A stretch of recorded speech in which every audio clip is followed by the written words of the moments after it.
Buenas tardes, continuamos aquí el tema de digitales.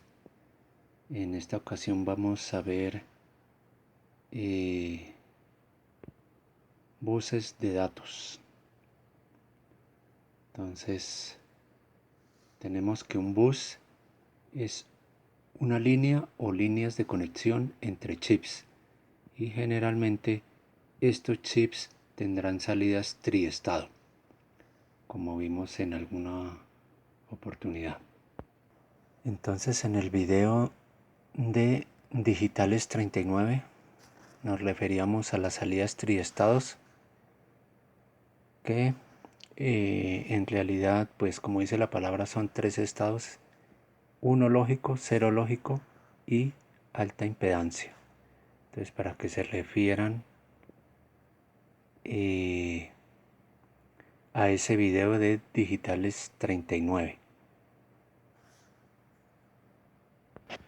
Entonces, aquí en el libro de Sistemas Digitales de Ronald J. Neal S. y Gregory L. tenemos la configuración de bus de datos, donde se conectan varios elementos, al cual se conectan varios elementos: microprocesador, CPU, dispositivo, 3 buffers. Por aquí vemos dispositivo contador de 8 bits. Bueno, y más elementos, ¿no?, colgados al mismo bus. Sí, entonces también podrían ser memorias, convertidores digitales análogos, llamados DAC, y los análogos digitales convertidores o convertidores análogos digitales. Todos y muchos elementos colgados, de nuevo repetimos, al bus. Bueno, ahora nos vamos a referir al registros triestados, la referencia 74 ALS 173 o con letras HC 173. Entonces, permite que se enlace a un bus de datos. Entonces, estos registros, por la condición triestado que acabamos de ver, entonces hace posible la conexión a un bus de datos. Este circuito con su tabla de verdad se ve en el libro, entonces vamos a referirnos. De nuevo aquí tenemos, o estamos con el libro de sistemas digitales. Entonces nos damos cuenta que tiene 4 bits de entrada paralelos y salida paralelo. Entonces vemos, estos son los datos de entrada,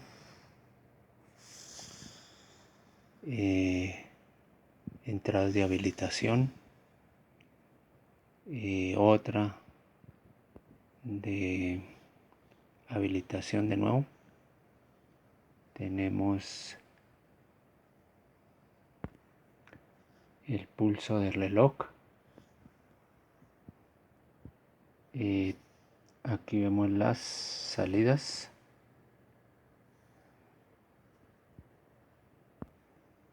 Estas son entradas de habilitación de salidas. Estas son las habilitaciones de entrada. Y esta es la tabla de comportamiento. Entonces vemos las diferentes entradas, donde X es en estado de no importa, si es alto, que está señalado como H, o bajo, que es con la L, low. Entonces esta es la entrada del reloj, y ahí vemos las salidas de flip-flops.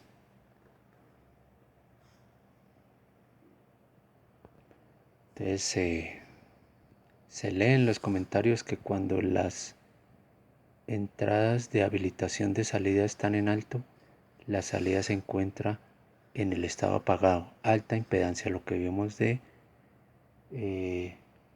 registros triestado, ¿no? Sin embargo, esto no afecta el contenido ni la operación secuencial del registro. Bueno, aquí se explican los estados y el estado de la salida antes del pulso del reloj.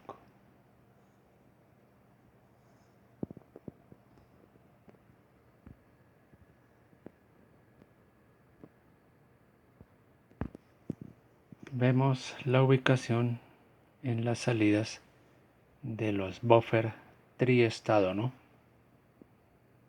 Bueno, seguimos aquí con el tema del bus, la operación. Entonces, en el libro vamos de nuevo a mirar un diagrama. Pero antes nos referimos al chip 74ALS173 o HC173, el registro triestado, el que lo veíamos aquí en este diagrama anterior, ¿no? De nuevo aquí se señala su salida triestado con este símbolo. Las entradas, las diferentes entradas de control y entrada de datos.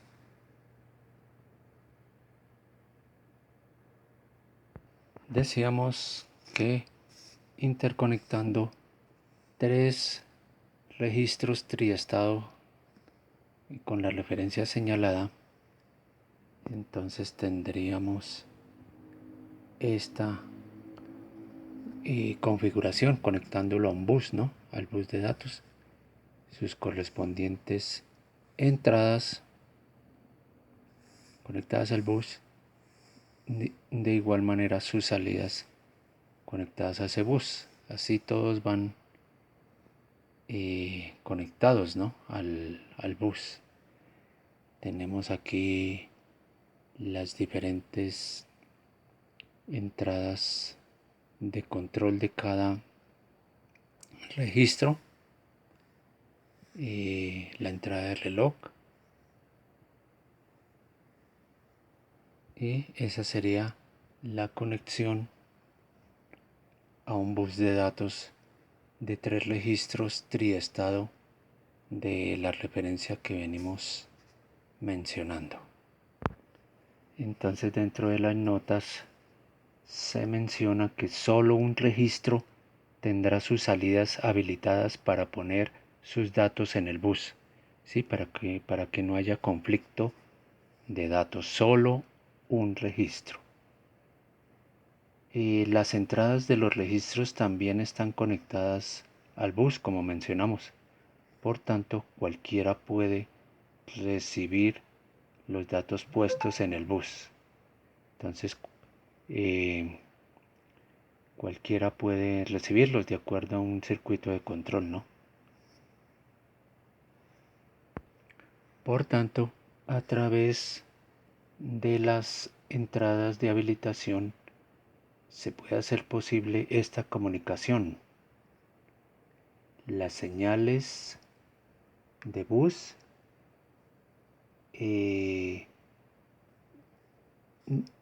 o sea, el comportamiento en el bus se pueden mirar enseguida. Ya haremos referencia a otra figura. Entonces este es un ejemplo de transmisión, ¿no? Entonces mencionan que la transferencia se da del registro A al C. Por tanto, se habilita la entrada del registro C y la salida del registro A. Aquí tenemos que se sucede el pulso del reloj y se da la transmisión del dato de los datos correspondientes a B3, B2, B1, B0. Entonces ahí tenemos. Entonces este diagrama muestra la secuencia de señales para lograr la transmisión de datos en paralelo. De nuevo estamos con el libro de Sistemas Digitales de Ronald J., Neal S. y Gregory L.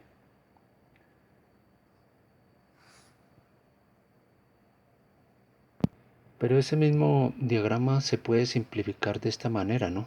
De nuevo vemos las señales de control de la entrada del registro C y la salida del registro A puestas en bajo la señal de reloj, y de esta forma se señala la transmisión de datos entre esos dos registros. Entonces es un diagrama más simplificado. Como veíamos en un diagrama anterior, los buses, bueno, en este caso son de 4 bits, pero existen buses de 8, 16, 32, 64 bits o líneas. Eso dependerá del tamaño de la palabra. Todos los dispositivos conectados al bus están regidos por un controlador de bus que es un integrado con salidas triestado. Ya vimos el tema del término triestado, ¿no? Por tanto, alguno de los dispositivos con impedancia baja que puede cargar y descargar rápido la capacitancia del bus. Esa capacitancia es la suma de las capacitancias de todos los elementos conectados. Entonces, esa es la forma de la puesta de un dato en el bus y por tanto la lectura del mismo. Entonces de nuevo repetimos, ese controlador del bus es un integrado con salidas triestado con impedancia de salida baja, que puede cargar y descargar rápido la capacitancia del bus, y esa capacitancia es la suma de todas las capacitancias del total de elementos conectados al bus. Aquí vemos un diagrama donde está integrado un controlador del bus que es el 74HC 541, disculpe, 74HC 541. Entonces es un controlador del bus, tiene entrada de habilitación, ¿sí? Por tanto, se ve que la señal del registro del dispositivo a comunicarse con el bus pasa por el controlador. Aquí vemos, ¿no? Las que pasan por el controlador tienen este comportamiento, y una señal, una de estas no se hace pasar por el controlador y su comportamiento es de esta manera. Eso se explica por lo dicho de las capacitancias presentes en el bus por todos los dispositivos conectados, ¿no? Entonces, esa es la funcionalidad de los controladores de bus. Bueno, aquí vemos la correspondiente señal de pulso de reloj, ¿no? Para que se dé la transmisión del dato. A la entrada, pues tenemos un convertidor análogo digital. Sus señales digitales están a la salida del mismo, ¿no? Este es un diagrama simplificado de un bus. Se ve con el correspondiente símbolo de flechas, la puesta de datos y la lectura de datos. Entonces ahí ve un diagrama más simplificado todavía. Por este otro lado vemos un controlador de bus con sus datos que viajan o se conectan a un bus de 8 líneas. Este es el bus de 8 líneas y aquí tenemos un microprocesador con sus entradas conectadas a ese bus de línea. Seguimos aquí nuestras notas. Ahora daremos referencia a buses bidireccionales. En esta figura del mismo libro de sistemas digitales vemos que entradas y salidas de un registro bidireccional están conectadas al bus, ¿no? Bidireccional. O sea, entradas y salidas conectadas. Por tanto, los fabricantes han creado integrados que internamente tienen sus entradas y salidas interconectadas. Entonces ahí se muestra este tipo de chip de registro bidireccional y se señalan entradas salidas 2, 3, 1, en este caso 4 bits. Y la función de entrada y salida se controla por sus entradas correspondientes, ¿no? Entradas de gobierno, de control, para ser configuradas como entradas o salidas. Entonces, una referencia de esos registros bidireccional podríamos nombrar el 74 ALS 299 de 8 bits, registro de líneas comunes, entradas y salidas, ¿sí? Circuito de transferencia bidireccional de datos. Entonces tenemos esa referencia 74 ALS 299. Entonces, en el mismo libro de sistemas digitales se va a tratar el tema de decodificadores con el uso del lenguaje HDL. Entonces aquí tenemos en el mismo libro un despliegue amplio para los que les interese. Ahí está en el libro de sistemas digitales de Ronald J., Neal S. y Gregory L. Entonces se despliegan los temas del AHDL, BHDL, que eso ya lo mencionamos a grueso modo. En el mismo libro están temas como decodificador controlador de 7 segmentos en HDL, usando también AHDL y BHDL, codificadores con el uso de HDL, igualmente en AHDL y BHDL. Entonces, como vimos, a través de estos lenguajes de programación, en el libro también se despliega el tema de multiplexores y demultiplexores en HDL, también con AHDL y BHDL, los comparadores de magnitud, los conversores de código. Bueno, ahí el tema es muy explícito, ¿no? Llegando finalmente a esta parte de proyectos de sistemas digitales con el uso del lenguaje HDL. Entonces vemos pequeños proyectos, controladores de motor paso a paso. Bueno, todo eso se despliega en ese tema amplio del HDL, AHDL, BHDL. Entonces, para el que tenga inquietud sobre todos estos temas, Debemos de nuevo reiterar el libro Sistemas Digitales de Ronald J. Neal S. y Gregory L. Está desplegado todo ese tema, ¿no? Por ahora dejamos ahí. En el próximo video haremos referencia a la interfase con el mundo analógico, con el mundo real. Gracias.